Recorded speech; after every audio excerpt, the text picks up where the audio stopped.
Hello everyone, today I wanted to do a video and tell you everything you should know about the iPhone 13 mini. Let's start with the year. It was released in the 2021. It comes with the few different colors. As you guys can see here, I almost dropped it, but I have the product red. Also comes with the Starlight, Midnight, Blue, Pink, and Green. And this iPhone 13 mini comes in the 5.4 inch size. I switched from the iPhone 11, which I actually have right here. So as you guys can see, that was a big change just in the screen real estate. Also in the weight of the phone, this one of course is much lighter. The screen looks almost twice as large, and there's definitely a big difference in that, and it was hard for me to get used to the typing, watching videos and stuff like that. But once you get used to it, you realize this is definitely one of the best sizes for the phone. Now, this iPhone mini also comes in 3 different storage capacities. It comes in 128, 256, and 512 gigabytes. Now, that's a personal choice. Think before you get it. For me, 128 is plenty. Inside the phone, we do have the A15 Bionic chip with 4 gigabytes of RAM. If you are getting the iPhone 13, you will also get 4 gigabytes of RAM and the same CPU. So when it comes to the iPhone 13 or the iPhone 13 mini, inside performance and everything will be the same. Also the cameras on the back will be the same as well. So if your choice is between the 13 and the 13 mini, the only difference will be the size, of course, and the battery. The iPhone 13, you can expect a little bit longer battery life. I would say about an hour. Let's talk about the display of this phone. Super Retina XDR display, 5.4 inches, all-screen OLED display. We have 2340 by 1080 pixels resolution, 476 ppi. The screen looks gorgeous. It's really good for reading stuff, watching videos and stuff like that. The display is very clear. The colors pop, and I just love using this phone. This phone also has HDR display, True Tone, white color, haptic touch. It has 800 nits of max brightness. Right now I have it probably at around 50. It gets really bright to the point it doesn't look good on the camera. Usually during the day I keep it usually at 10-20% if I'm inside the house.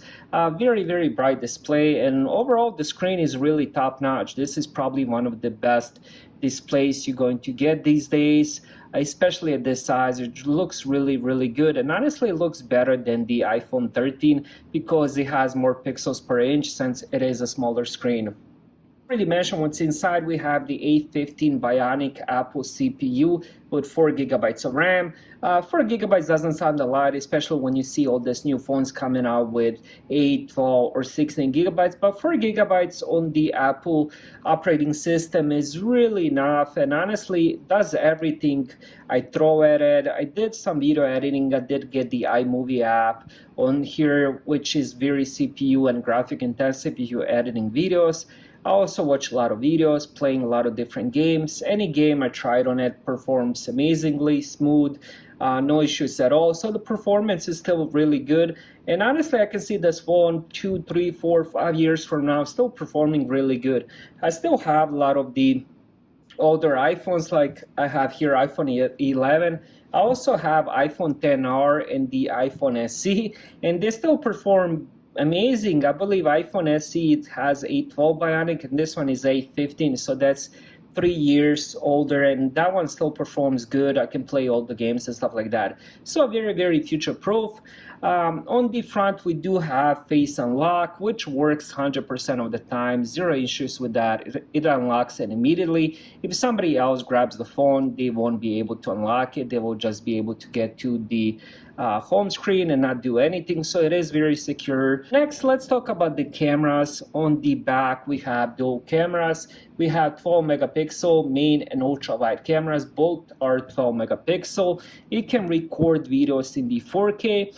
Overall, I have nothing bad to say about the cameras. They perform really good. They're fast. Zero issues whenever I do any kind of video. It takes a ride. And the quality looks really good. I did some in the bad lighting, which Once you get it to the iMovie, you can change the brightness and all that, and all the videos I've did, I'm very happy with. And on the front, we do have the selfie camera, of course, and it takes really good selfies if you're into that. I don't remember last time I have taken some selfies, so maybe I'm just getting old, but I don't take selfies as much as I used to. But camera is there if you do want to use it, and it takes really good quality selfies. So here's one more time to compare it with the iPhone 11, which is the same as iPhone 12 or the iPhone 13 or even 14, since they all have 6.1-inch screen. So as you guys can see, the size is quite noticeable. Don't be afraid to go with the smaller model. You will be quite surprised at how good this phone is. And as I mentioned earlier, it's all about the size. It's easily, you can put it in the pocket. It fits nicely in the hand. You can do one hand typing and all that. So if that's something what you're looking for, I would definitely recommend this phone. Thank you guys for watching.